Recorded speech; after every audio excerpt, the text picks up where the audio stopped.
கலயாமி கலித்வம்சம் கவிம் லோகதிவாகரம் யஸ்ய கோபிப் பிரகாஷாபிஹி ஆவித்யம் நிகதந்தமஹா. வாழி பரகாலன் வாழி கலிகல்றி வாழி குறையலூர் வாழ்வேந்தல். எத்தனை வாழி பாடலாம் தெரியுமோ நம்முடைய பரகாலனாம் கலியனுக்கு, திருமங்கை ஆழ்வாருக்கு.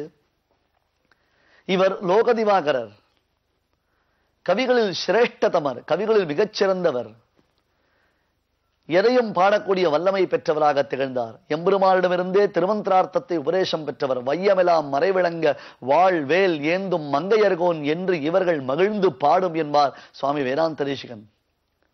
பெருமாளிடமிருந்தே திருவஷ்டாட்சர உபதேசத்தை பெற்றவராம் திருமங்கையாழ்வார். அந்த திருமங்கையாழ்வார் அவதார தினம் கார்த்திகையில் கார்த்திகை நாள், திருக்கார்த்தி என்பதாக நாம் கொண்டாடுகிறோம் அல்லவா. கார்த்திகை தீபம் ஏற்றி எங்கும் ஒளி வீசக்கூடியதான அந்த ஒளி விளக்குகள் எல்லோருடைய உள்ளத்திலும் ஒரு மகிழ்ச்சியை, புத்துணர்ச்சியை உண்டாக்குகிறது. அதுபோன்ற தன்னுடைய திவ்ய பிரபந்தங்களாகிற விளக்குகளினாலே நம் அறியாமையை ஒழித்தவர். இது விளக்கு மட்டுமில்லை, சூரியன் கவிம் லோகதிவாகராக விளங்கினவர் சுவாமி திருமங்கை ஆழ்வார். நம்மாழ்வார் அருளிச் செய்த 4 திவ்ய பிரபந்தங்களுக்கு 6 அங்கங்களான அந்த வேதங்களுக்கு ஏற்பட்ட அங்கங்களைப் போல 6 திவ்ய பிரபந்தங்களை திருமங்கையாழ்வார் தான் அருளிச் செய்தார். கார்த்திகையில் கார்த்திகை நாள் அவர் திருவரங்கத்தில் வாழ்ந்து வந்தார். கார்த்திகையில் கார்த்திகை நாள் சம்பவித்தது. இன்றும் திருவரங்கத்தில் நாம் வடதிருக்காவிரி கரையில், கொள்ளிட ஆற்றின் கரையில் தசாவதாரம் சன்னதி எனப்படக்கூடிய சன்னதியை சேவிக்கலாம். மத்ஸ்ய கூர்ம வராக நரசிம்ம வாமன பரசுராம ராம பலராம கிருஷ்ண கல்கி, இப்படி 10 அவதார நிலைகளில் பரமாத்மா சேவை சாதிக்கின்றான். காவிரி கரையில், கொள்ளிடத்தின் கரையில், கொள்ளிட நதி கரையில் இந்த தசாவதார சன்னதி அமைந்திருக்கிறது. இங்கேதான் திருமங்கையாழ்வார் எழுந்தருளி இருந்தார். இது திருமங்கையாழ்வாருடைய ஆசிரமம் என்று பெரியோர்கள் சொல்லுகிறார்கள். தற்பொழுது இந்த சன்னிதானம் ஸ்ரீமத் அகோபில மடத்தின் ஆதீனத்தில் உள்ளது. அகோபில மடத்தின் அருளாளர்களான ஜீயர் சுவாமிகள் இந்த இடத்தில்தான் வாசம் செய்வார்கள். திருமங்கையாழ்வாருக்கு பிறகு ஸ்ரீ ரங்கநாதனுக்கு உத்தமமான உலகப் புகழ் பெற்ற கோபுரத்தை நன்கு நிர்மாணித்தருளின ஸ்ரீமத் அகோபிலபடத்தின் 44வது பட்டம் ஸ்ரீவன் ஷடகோப ஸ்ரீ வேதாந்த தேசிக யதீந்திர மகாதேசிகன் ஜீயர் சுவாமிகள் இந்த தசாவதார சன்னதியில்தான் பல வருடங்கள் தங்கியிருந்து ரங்கநாதனுடைய கோபுர கைங்கரியத்தை பூர்த்தி செய்து அந்த பூரிப்பில் ரங்கநாதன் திருவடியிலேயே மகா சமாதியை அடைந்தார். இன்றும் நாம் அந்த இடத்திற்கு சென்று சேவிக்கலாம். தசாவதார பெருமானுடைய சன்னிதானம் திருமங்கையாழ்வாருடைய வாசஸ்தானம். இங்கே திருவரங்கத்தில் வசித்துக் கொண்டிருந்த கால விசேஷத்தில் ஒரு நாள் அவருடைய பிறந்த நாள் ஏற்பட்டது. அந்த பிறந்த நாள் அன்று ரங்கநாதனை சேவிக்க சென்றார். இவர் அருளிச் செய்த திவ்ய பிரபந்தங்களில் திருநெடுந்தாண்டகம் என்னும் திவ்ய பிரபந்தத்திற்கு தனிச்சிறப்பு உண்டு. எல்லாமே சிறப்பு வாய்ந்தவைதான். அதிலும் திருநெடுந்தாண்டகத்திற்கு தனிச்சிறப்பு உண்டு. இது கொண்டுதான் பட்டர் மேல் நாட்டில் வேதாந்தி என்னும் பெரிய மகனீயரை வெற்றி கொண்டதாக குரு பரம்பரைகள் வாயிலாக இருக்கிறோம். அந்த வேதாந்தி தான் பின்னாளில் தான் பட்டருக்கு சீடராகி நஞ்சீயர் என்று கொண்டாடப்படுகின்றார். அந்த திருநெடுந்தாண்டகத்தில் ஒரு பாசுரம், மின்னுமா மழை தவிழும் மேகவண்ணா விண்ணவர் தம் பெருமானை அருளாய் என்று என்பதாக பெருமானை உள்ளம் உருகி பிரார்த்திக்கக்கூடிய பாசுரம். திருமங்கையாழ்வார் அந்த பாசுரத்தை மோகன ராகத்தில் பாடினாராம். ரங்கநாதன் திருமுன்பு மோகன ராகத்தில் இந்த பாசுரத்தை திருமங்கையாழ்வார் இசைக்க, அதுவும் தன் பிறந்த நாள் அன்று ஆழ்வார் ரங்கநாதனுடைய உள்ளம் உருகும்படியாக பாடுதலை கேட்ட ரங்கநாதன் உண்மையிலேயே உள்ளம் உருகி போனான். ஆழ்வார்களுடைய பைந்தமிழ் பிரபந்தங்களை கேட்டு உள்ளம் உருகும் பெருமான் என்றோ பரமாத்மா. அதுவும் ஆழ்வாரே தன்னுடைய பாசுரத்தை தானே பாடினார். தலையசைத்து அசைத்து அற்புதமாக ரசித்த பெரிய பெருமாளாம் ஸ்ரீ ரங்கநாதன், ஆழ்வீரே உமக்கு என்ன வேண்டும் என்று கேட்டானாம். பிறந்த நாள் அன்று ஒருவர் நம்மிடத்தில் வந்தாரையினால் அவருக்கு பரிசளிப்பது என்பது ஒரு மரபுதானே. ஏதோ நம்மால் முடிந்த பரிசை அளிக்கலாம். ரங்கநாதன் இவருக்கு என்ன பரிசளிக்கப் போகிறான்? எப்படியும் ஆழ்வாருக்கு பரமபதம் நிச்சயம் இதுவரையிலும் அளித்தாகிவிட்டது. இருந்தாலும் உமக்கு ஏதாவது தேவையா? என்ன பரிசு வேண்டும்? எது கேட்டாலும் நான் தருகிறேன். உன் தன்னை பாடிப்பறை கொண்டு யான் பெறும் சன்மானம் நாடு புகழும் பரிசினால் நன்றாக. ஆண்டாள் அருளி செய்கிறாளே. இப்பொழுது அடியேனை ஒருவர் ஸ்தோத்திரம் செய்கிறார், என்னை புகழ்ந்து பேசி எனக்கு ஒரு பரிசளிக்கிறார். ஒரு தங்கச் சங்கிலியை என் கழுத்தில் அணிவித்தால் இதில் யாருக்கு மகிழ்ச்சி உண்டாகும்? மற்றவர்கள் தாங்கள் மகிழ்ந்தது போல் காட்டிக்கொண்டால் கூட உண்மையில் மருகித்தான் போவார்கள். இவனுக்கு வந்த வாழ்வு பார்த்தாயா, இவனை இப்படி கொண்டாடுகிறார்களே என்பதாக அவர்களுடைய உள்ளம் நினைக்கும். ஆனால் ஒருவன் பெறக்கூடிய பரிசு உலகத்திற்கே கொண்டாட்டமாய் அமைந்தது என்றால் இந்த பரிசு எந்த பரிசு? திருமங்கையாழ்வார் தற்பொழுது ரங்கநாதரிடத்தில் பெறக்கூடிய பரிசு. அதே போன்று நாதமுனிகள் நம்மாழ்வாரிடத்தில் பெற்ற 4000 திவ்ய பிரபந்தம் என்னும் பரிசு. இவையெல்லாம் நாடு புகழும் பரிசு. என்ன வேண்டும் என்று ரங்கநாதன் கேட்டவுடன் திருமங்கையாழ்வார் சொன்னார், பிரபோ தேவதேவா சர்வேஸ்வரா, அடியனுக்கு என்ன குறை? ஒரு குறையும் இல்லையப்பா.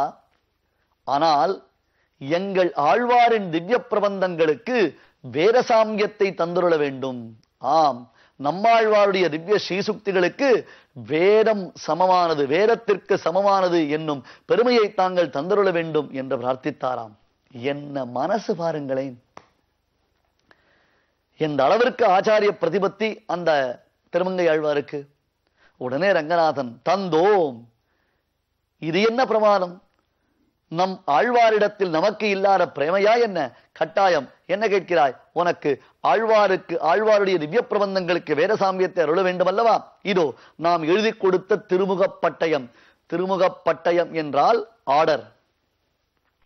இங்கிருந்து ரங்கநாதனுடைய அனந்த கொத்து பரிஜனங்களும், ஆம், ரங்கநாதனுடைய சன்னதியில் இருக்கக்கூடிய வாத்தியம் மற்றும் பாகவதோத்தமர்கள் கைங்கரியவர்கள் என்ன உண்டோ இவர்கள் அனைவரும் உடனே கிளம்பி ஆழ்வார் திருநகருக்கு செல்ல வேண்டும். சத்திர சாமர வாத்திய நிறுத்த கீத கோஷ்டி அத்தனை பேரும் கிளம்பி நேராக ஆழ்வார் திருநகருக்கு செல்ல வேண்டும். ஏனென்றால் ஆழ்வார் திருநகரில் தான் நம்மாழ்வாருக்கு சன்னதி. திருவரங்க திருப்பதியில் அந்த சன்னதி இல்லை, ஆழ்வார் திருநகரில் தான் அமைந்திருந்தது. ஆகையால் அங்கிருந்து நம்மாழ்வாரை எழுந்தருள பண்ணி கொண்டு வர வேண்டும். இதுதான் ரங்கநாதன் அளித்த நியமனம். அந்த நியமனத்தின்படியே திருமங்கையாழ்வார் அனந்த கொத்து பரிஜனங்களையும் அழைத்துக் கொண்டு ஆழ்வார் திருநகருக்கு சென்று அங்கே நம்மாழ்வார் திருமுன்பும் ஆதிப்பிரான் திருமுன்பும் ரங்கநாதனுடைய நியமனத்தை காண்பித்தார். இதோ ரங்கநாதன் அருளிச்சேர பாசுரம், அவன் அருளிச்சேர வார்த்தை, ஆழ்வார் திருவரங்க திருப்பதிக்கு எழுந்துள்ள வேண்டியது என்று. உடனே அங்கிருந்த ஸ்ரீ வைஷ்ணவர்கள் எல்லோரும் அகமகிழ்ந்து நம்பெருமாளுக்கு ஆழ்வார் திறத்தில் இருக்கக்கூடிய ஈடுபாட்டையும் திருமங்கை ஆழ்வாருடைய ஆச்சாரிய பிரதிபத்தையும் பார்த்து கொண்டாடி உடனே அங்கிருந்து அவர்களும் சேர்ந்து திருவரங்கத்திற்கு வந்து சேர்ந்தார்கள். இப்படி அனைவரும் சென்று மறுபடியும் திரும்பி வந்து மறுபடியும் இங்கு உற்சவத்தை பூர்த்தி செய்து மறுபடியும் ஆழ்வாரை கொண்டு ஆழ்வார் திருநகரில் விட்டு வரும் வரையிலும் இடைப்பட்டதான காலத்திற்கு அனத்தியன காலம் என்னும் ஒரு ஏற்பாடு நடந்தது. ஆழ்வார் வந்துத்தான் அருளி செயல் தொடங்க வேண்டும் என்று.